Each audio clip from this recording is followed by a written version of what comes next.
Ես ողջունում եմ մեր բոլոր ռադիոլսողներին ու ռադիոդիտողներին, դուք լսում կամ դիտում եք Գործարար ալիքը, իսկ եթերում հետախույզի օրագիրը հաղորդումն է։ Առաջին խոսափողի մոտ հաղորդման հեղինակն է Վովա Վարդանովը, իսկ երկրորդ խոսափողի մոտ ձեզ համար աշխատում եմ ես, Սաթենիկ Զախարյանս։ Բարև ձեզ, պարոն Վարդանով։ Բարև։ Ես ուզում եմ անդրադառնանք Աֆղանստան-Պակիստան վերջին իրադարձություններին, իրավիճակը դարձյալ սրվեց, տասնյակից ավելի զոհեր կան, հարյուրավոր վիրավորներ, ու հետաքրքիր է այս երկու պետությունների ռազմական բալանսը ինչպիսի վիճակում է գտնվում եւ այս գործողությունները ինչ բնույթի են, արդյոք գերակշռում է մի երկիրը մյուսի նկատմամբ թե ոչ, ընդհանուր, եթե պատկերացում տալու լինենք։ Նախ հասկանանք ով է իշխում Աֆղանստանում։ Աֆղանստանում իշխում է Տալիբան շարժումը,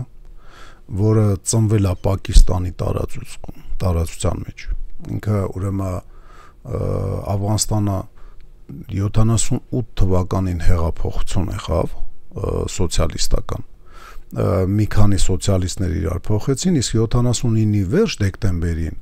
սովետական միությունը ներխուժեց։ Այդ 78 թվականից առաջ էլ կար որոշ լարվածություն, մեկ-մեկ զինված բախումներ, բայց 78-ից սկսել էր քաղաքացիական պատերազմ։ Եվ քաղաքացիական պատերազմը, ինչպես մենք գիտենք, Սիրիայի օրինակը, այնտեղ Լիբիայի օրինակը, մեծ մարդկանց հոսք դեպի սահմանաբրդում, ասենք, որ եղբայրասպան պատերազմին շատ-շատերը չեն ուզում մասնակցեն։ Ոնց որ ես մեկ-մեկ որ ասում եմ ռուսը Ուկրաինայից եւ ռուսը Ռուսաստանից իրար են սպանում, դից չեմ սխալվում, որտեվ շատ-շատերի մոտ այդ երկու երկրների բնակիչների մոտ դա եղբայրասպան քաղաքացիական պատերազմ է դիտվում, նաեւ դրանով է բացատրվում, ասենք 1.5 միլիոն այսպես ասած ռելոկանտներ Ռուսաստանից դուրս գալը, նաեւ դրանով է բացատրվում, ասենք նաեւ մոտավորապես 4 միլիոն ուկրաինացու Ուկրաինայից դուրս գալը։ Զգալի մասը կարծում եմ պատերազմից է փախնում, որպեսզի չմասնակցի, ձեզերտիրություն անում կամ պատերազմին մասնակցողների ընտանիքներն են, բայց մի հատվածը դրա ու համոզված եմ, որ զգալի հատվածը այդ եղբայրասպան պատերազմին մասնակցել չուզեցողներն են։ Ուրեմն երբ որ աֆղանցիների որ կողմ պիտի փախնեին, իրանք փախել են դեպի դե կարելի ասել 3 երկիր կա իրան սահմանակից, 3 չի, մի քիչ շատ է, անդե Թուրքմենիան էլ կա մի քիչ, բայց հիմնականը Տաջիկստանն է, իսկ ավելի շուտ են վաղ Սովետ միություններ, որը որ հենց ագրեսորն էր, ինքը իր ագրեսոր չէր, բայց կողմերից մեկի համար ինքը մտավ այնտեղ եւ դառավ քաղաքացիական պատերազմի համամասնակից Իրանն էր եւ Պակիստանը։ Իրան փախան հիմնականում իրանալեզուները եւ փոքրամասնությունները, որոնք որ այդ բախումների մեջ տուժում էին, ասենք խազարեիցիները համարվում են մոնղոլներ, որոնք մնացել են այդտեղ մուսուլմանություն ընդունելով մնացել են Աֆղանստանում։ Մի հատված ուզբեկների, ասենք, տեղափոխվեց այնտեղ, իսկ մնացած պարսկալ լեզուները եւ պուշտունները դարդոկաֆիր լեզվախմբին պատկանող հայտնվեցին Պակիստանում։ Զարմանալի է, բայց տաջիկների մի մասն էլ է Պակիստան գնացել։ Ինչի համար եմ ասում զարմանալի, որտեվ ինքը պիտի որ դեպի Սովետ միություն գար, որտեվ Տաջիկստանը ասենց երկու մասի բաժանված, կեսը Տաջիկստան որպես հանրապետություն սովետական մաս էր կազմում, կեսն էլ բանի մեջ էր, Աֆղանստանի մեջ էր։ Հիմա այդ Պակիստանի տարածությունում եղած մարդիկ ճամբարներում էին բնակվում։ Ճամբարները ինչա, Վերբովքի շատ հարմար տեղ է եւ ուսումնական կենտրոններ գրեթե բոլոր փախստականների ճամբարների կողքը ռազմական ուսումնական կենտրոններ էին դրված։ Այդ տասնյակ տարիներ պատերազմի մեջ կարելի ասել ծնված մեծացած մարդիկ, տալիբները գրեթե բոլորը երիտասարդ էին 90-ական թվականներին։ Դե պատկերացրեք, որ 20 տարվա մեջ մի սերունդ ամբողջ էլի պատերազմի պայմաններում կամ փախստական ճամբարներում է մեծացել, հասունացել, այ իրանցից առաջացավ Տալիբան շարժումը։ Տալիբան շարժումը բավականին խիստ մուսուլմանական բաների, ավանդույթների, շարիաթի օրենքների sense կողմնակից է։ Պակիստանում մուսուլմանական երկիր լինելով այդ ամեն ինչին տեղ տվեց, բայց նաև իրենց մոտ Տալիբան շարժում ձևավորվեց հենց պակիստանցիներից, որովհետև Պակիստանի կյանքը հաստատ այտենց մաքուր մուսուլմանական ապրուս չէ, էլի, այնտեղ էլ լիքը անհամություններ կա եւ այլն։ Հիմա այդ Տալիբան շարժումը Պակիստանի բացահայտ կոնֆրոնտացիայի մեջ գտնվելով արդեն 4 տարի կարծեմ, բանի հետ, թե 3 տարի, 3, Պակիստանի ղեկավարության հետ, ռազմական բախումներով եւ ընդհարումներով տակ տվեց եւ կամաց-կամաց հայտնվեց Աֆղանստանի տարածքում։ Աֆղանստանի տարածքը նույնիսկ Ալ-Կաիդային չհանձնեց, այն դեպքում, որ իրան սպառնացել էին, որ հեսա կմտնենք, կոչնչացնենք, ու որ սպառնացողը Միացյալ Ամերիկայի Նահանգներն էր, իրենք ասին չէ, մենք բան չենք խախտի եղբայրության կանոնները, հյուրասիրության հյուրընդունելու կանոնները եւ այլն։ Եվ բանը Ամերիկայի ինտերվենցիայի նույնիսկ պայմաններում Ալ-Կաիդային չհանձնեցին։ Այն դեպքում, որ ամերիկացիք մտնելուց ասում էին հələ ուշ չի, հանձնեք Բեն Լադենին եւ իր կողմնակիցներին ընդ չհանձնեցին։ Բնական է տալիբներին էլ չեն հանձնի, որոնք իրենց հենց եղբայրներն են, ոչ թե հերրու եղբայրներ, ոնց որ ասենք Ալ-Կաիդան էր։ Բնական է չեն հանձնի, նույնիսկ այդ իրանց եղբայրը չի, իրանց մի մասն է, էլի ասենք, ուղղակի Պակիստանում ապրող իրանց ցեղակիցներն են, իրենց գաղափարակիցը լինելով համել։ Այդ Պակիստանի Տալիբանը միշտ լարվածության մեջ է պահելու Աֆղանստան-Պակիստան սահմանը։ Պակիստանի Տալիբանն է հիմնական պատճառը այդ բախումներին։ Ուրիշ պատճառներ կարան լինեն լոկալ, ասենք, այս գիծը սենց սահմանը սենց հայտում, այս գետից ջուր շատ ես պետք է վեկալեմ, ոչ թե դու, որտեվ մեր մոտ ավելի երկար է հայտում այդ գետը, կարան լինեն, բայց հիմնական քաղաքական, այսպես ասած, բաները, պատճառները պակիստանյան Տալիբանն է, որը որ հյուրընկալվել է Աֆղանստանում իր եղբոր էլի Տալիբանի կողմից։ Ուրիշ հակասություններ չեմ տեսնում, բայց պատերազմը ու լարվածությունը որ կբերի եւս ինչ-որ անզիջելի բաներ, թեզեր առաջ կքաշվեն, անկոտրում պայքար, տարբեր նոր պրետենզիաներ, վրեժխնդիր լինելու հարցեր, ոնց որ միշտ ցանկացած կոնֆլիկտի մեջ։ Բայց հիմնական պատճառը, ոնց որ ասեցի, պակիստանյան Տալիբանին Աֆղանստան ընդունելն էր։ Այսինքն ընդհանուր առմամբ կարող ենք ասել, որ ռազմական հավասարակշռությունը պահպանված է երկու պետությունների միջև, թե ոչ, հաշվի առնելով նաև զինված խմբավորումների դերը։ Չի կարելի ասել, որ իրանց մոտ բան է, որովհետև բավականին լուրջ զենք եւ զինված ուժեր ունեցող այդ թվում միջուկային Պակիստանը չի կարա հավասարություն նշան դրվի իր եւ գրեթե բանակ չունեցող, գրեթե պետությունը կործանված վիճակում, ասենք, պահվող Աֆղանստանի հետ։ Իրենց հավասարության նշան ուղղակի չի կարա լինի, պարիցետ չկա, ինչն է քիչ թե շատ հավասարակշռում, Պակիստանը չունի այդ հնարավորությունը, ինչ որ ունի Աֆղանստանը։ Աֆղանստանը մաքսիմալ տոտալ միլիտարիզացիայի ենթարկված տարածք է եւ հնարավոր չի այտենց հեշտ գրավել եւ մարսել Աֆղանստանի տարածքը, որովհետեւ Աֆղանստանում համատարած զինվածությունը, զենքից համատարած կուրսի են, երկար տասնյակ տարիներով մարտական փորձ ունեցող ժողովուրդը եւ զինված մարդկանց թիվը հաշվելով կարելի է նույնիսկ խոսալ, որ մարդկանց թվականակը ինչ որտեղ նույնն է, էլի Պակիստանյան բանակը, սահմանապահները, ոստիկանները եւ Աֆղանստանի զինված տղամարդիկ, ասենց ասեմ, էլի ռուսական գեներալ կար, շատ ժամանակին հայտնի խոսքեր էր ասում, մենք չունենք վախենալու լայն շալվարներով տղամարդկանցից սխալվեց ռուս գեներալը, որովհետեւ այդ լայն շալվարներով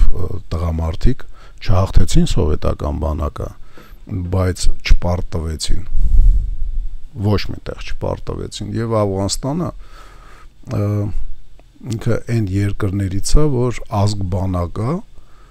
բայց կտոր իրար հետ, երբ որ իրանք գոնե մի փոքր իրար հետ կոնսոլիդացիա են անում, ցանկացածին կարողանում են բերեն այն վիճակի, որ ինքը դուրս գա։ Անկամ եթե ցանկացածը երկրագնդը կեսի տեր Անգլիան է 19-րդ դար 2 անգամ, կամ Միացյալ Ամերիկայի Նահանգները 21-րդ դար աշխարհի տերն է, ոչ լավ, ոչ ամբողջությամբ, բայց աշխարհի տերն է։ Գլոբալ աշխարհի հեգեմոնին իրանք խայտարակ ձևով դուրս, ասենք, հրավիրեցին։ Առանց հաղթանակների դա տեղի ունեցավ։ Մարտի դաշտում չպարտվելը բերում անդրան, որ քաղաքական առումով հաղթումա ճիշտ է, ասենց ասեմ։ Մենք ամիսներ առաջ այս նույն տաղավարից խոսում ենք Պաուտինա-Սարդոստային գործողության մասին, որն իրականացրել էր Ուկրաինան, նախքան Ստամբուլում մեկնարկող բանակցությունները, եւ այսօր, իսկ ես մեր ռադիոլսողներին ու ռադիոդիտողներին հիշեցնեմ, որ մենք ձայնագրվում ենք հոկտեմբերի 16-ին, հայտարարություն եղավ Ռուսաստանի Դաշնության անվտանգային դաշնության ծառայության կողմից, որ այդ գործողությունը տեղի է ունեցել բրիտանական հետախուզության անմիջական հսկողության ներքո։ Ես կուզեի անդրադառնանք հետևյալ հարցին. ինչ նշանակություն ունի հետախուզությունը ընդհանրապես հակամարտությունների ընթացքի մեջ եւ եթե այսպես գլոբալ նայելու լինենք, որ երկրի հետախուզությունն է ավելի ճակերտավոր ասած հզոր եւ ինչով է դա պայմանավորված եւ մենք ինչ պետք է անենք, որ մեր հետախուզությունն էլ այդ աստիճանի բարձրանա կամ գոնե նորմային մոտենա, հա։ Նախ ասեմ վերջից կամ էլի ինչա պետք անել, որ մենք ուժեղ հետախուզություն ունենանք։ Լկտի է պետք լինել գործողությունների մեջ, լկտի ցանկությունների մեջ, լկտի պետք է մի հատ անուն կա հայերեն բան աշխարհաբեկ, ռուսերեն անուն կա, իմ անունն է, որը ես չեմ սիրում, Վլադիմիր, աշխարհին տիրել, աշխարհաբեկ, աշխարհին տիրակալ լինել, նույնիսկ այդտենց հավակնություններ պիտի ունենա հետախուզությունը։ Եթե բանակը համեմատաբար համեստ պետք է լինի, ինքը պետք է ձգտի իր բոլոր շրջապատ երկրներին տերը լինի ու մարզը վետուղությամբ աշխատի։ Հետախուզության համար ամբողջ երկրագունդը պետք է լինի հավակնոտ պետք է լինես, էլի։ Ամբողջ երկրագնդում պետք է լինես ամենաազդեցիկ։ Սրանից երևի մի 2 շաբաթ առաջ մի տղայի հետ խոսում էի այդ թեմայով, ինքը ասեց, դե ոնց կարելի է բան, ասում եմ, լավ, հասարակ քեզ բան ասեմ, չափսն է, որ պետք է մեզ զսպի, հա։ Դե ասում եմ, չափսը, մարդկանց ռեսուրսները, բան ասում, լավ, չեմ վիճում։ Իսրայելը շատ է մեծ Հայաստանից։ Ասում եմ, դե այնքան էլ չէ։ Իսրայելը ավելի շատ բնակչություն ունի այս պահին, հա, մինչև 9 միլիոն, հա, թե 9 արդեն անցել է, որից հրեաները, ինչքան հիշում եմ, 7-ն են։ Շատ է տարբերվում մեր հետ, չէ՞ էլի։ Լավ, 2 անգամ մեզնից ավել բնակչություն ունի, կարող մի քիչ էլ ավել։ Սփյուռքը հրեական մերինից շատ է մեծ, տարբեր հաշվարկներով 1.5-ից 2 անգամ։ Աշխարհին տեր դարելա Ոչ, ասում եմ ոնց չի դարը։ Այսօր ինքը ոնց ուզում է, այտենց անում աշխարհին տիրակալը։ Աշխարհի հեգեմոն Ամերիկան Իսրայելի հետախուզության լկտի հավակնոտ պահվածքի, ասենք, շնորհիվ եկել անդրան, որ իր ցանկությունները կարողանում առաջ տանել աշխարհի հեգեմոնի միջոցով։ Անեկդոտ կա, որ բանը մեկը մտնում է կամերայի մեջ բերթում, ասում է ով կա ստեղ ինձ բան ասող, մեկը մի հատ հելնում է մի հատ աժդակ, ասում է ես։ Անունդ ինչ է, ասում է Հակոբ։ Ինձ ու Հակոբին ով կա ստեղ բան ասող։ Այդ հետախուզը պետք է այտենց կարնա, հետախուզությունը։ Ու մեր հետախուզությունը մի հատ ցավալի բան ասեմ, էլի, շատ վաղուց, շատ 30 տարի է հավակնությունների մեջ իր սահմանափակվել է։ Մեն լկտիությունը, որ մենք ենք մեզ թույլ տալի, չունենալով ռեալ հետախուզություն, չունենալով մեր մեջքի հետևը բան, ասենք, հզոր պետություն, որը կգա սպեցնազ կիջնի, քեզ բերթից կգողանա կամ օթանավը, որը որ գողացել ենք կգա կէվուակացնի, ասենք կոտորելով ամբողջ անձնակազմը այրոպորտի աշխատողների ռեալ բաներ եմ, էլի, ասենք ակնարկում Իսրայելի պահվածքից, չունենալով պետություն, որը որ 1800 կիլոմետր են կողմ կեթակառամբակոցի, ասենք ուրիշի մայրաքաղաքի արվարձանը, չկա մեջքիդ հետևը պետություն, որը որ Ֆրանսիայում միջուկային ռեակտոր կտրակցնի, որ Իրաքում չհայտնվի, չկա մեջքի հետևը պետություն, որը որ Իրանի պես, ասենք, ռեգիոնալ լուրջ խաղացողի մայրաքաղաքում ինչ ուզում անում է, չունենալով այտենց մի բան, մենք ինչ ասես Իսրայելի հետախույզներից ոչ պակաս կարողանում էինք առաջ տանենք։ Իհարկե անհաջողություններ ունենում էինք, իհարկե մեր մոտ 10-ից մեկն էր հաջողվում, բայց էդ էլ էր ցույցիչ, էլի, որ 90-ական թվականների սկզբի թերթերը բացեք նայեք, ընդ տեղ-տեղ զգացվում էր հայկական ուժային կառույցների, բայց ոչ բանակի, ոնց որ ասած, հետքերը։ Ունդեղ սենց մի բան եղավ, միտեղ սենց եղավ, միտե իշխանություն փոխվեց, միտե իշխանության փոխվելու փորձեր արվեց ու որ նայում ես, ասենք, զգացվում էր, որ այդտեղ հայերի մատը խառնա, որովհետև կար հայերի շահ, կար Հայաստանի շահ, մենք դիտարկում էինք ընդհանուր հայերին Հայաստանի անբաժան մաս, մեր համար Դանիայի հայը նույն ձևի պաշտպանվելու իրավունք ուներ, ոնց որ Արցախի կամ Երևանի հայը, մեր համար շատ ավելի կարևոր էր, ասենք, Վարշավայում հայ բիզնեսմենի անվտանգությունը, բիզնեսի, քան, ասենք, Երևանում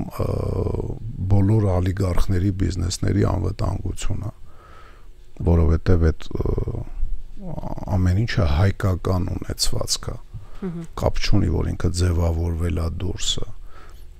ցանկացած հայ, որը դուրսն է ապրում ու ազգանունը հայկական պահել է կամ հայկական ազգանուն չի պահել, բայց իր հայ լինելը ապացուցում է իր կյանքով,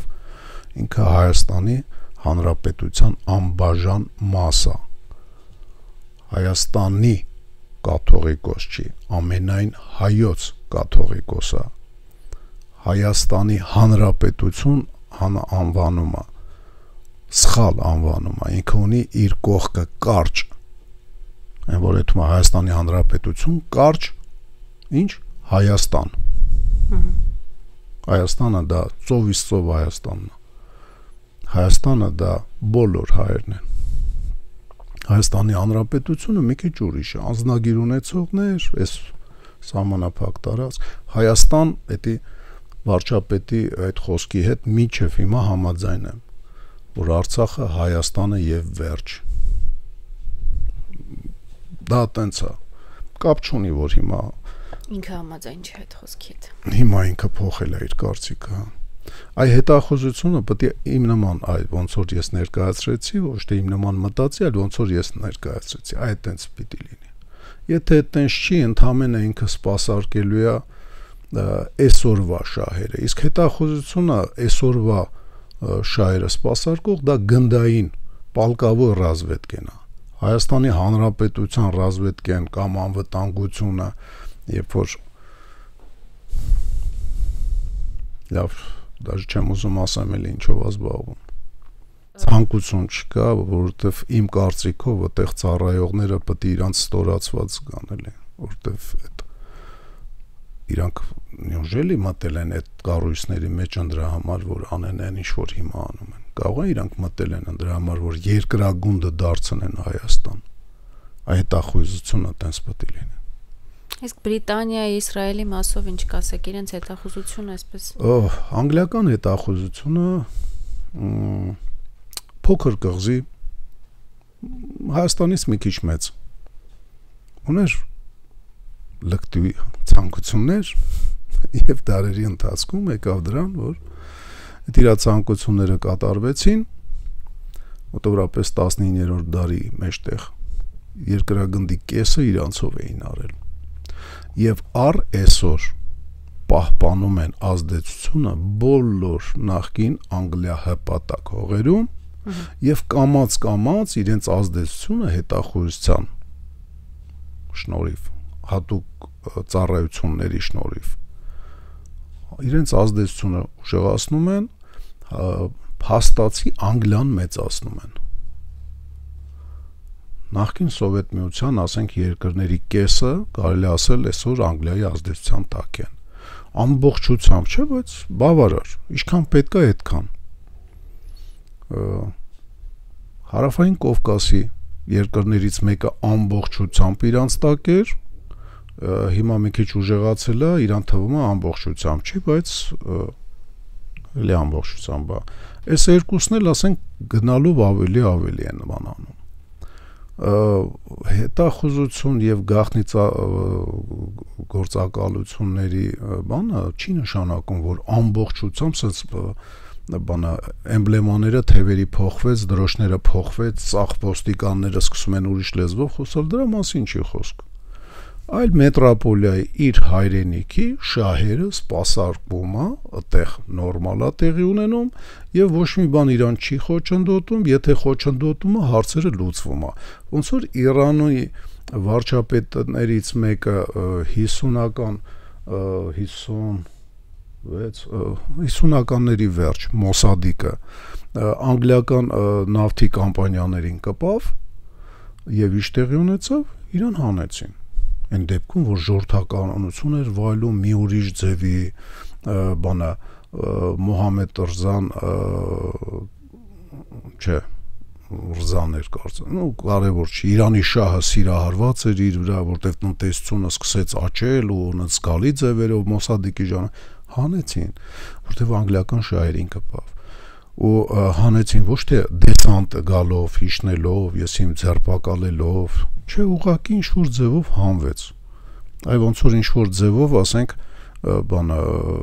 ինչ-որ երկրի ղեկավար ասեց, ես սխալվեցի, այս ցուցարարների առաջնորդը ճիշտ էր։ Այդ ձևով պարտադիր չի, ասենք, զորք իշնի, այ գաղտնի ծառայությունների հավակնոտ լինելը եւ դրա վրա ռեսուրս ծախսելը ընդհանրապես ներքին այդ մանր sense բաներին չմասնակցելը գլոբալ հարցեր լուծելը դա բերում երկրի անվտանգությունը ուժեղացմանը Իսրայելի հետ կապված ասենք Իսրայելի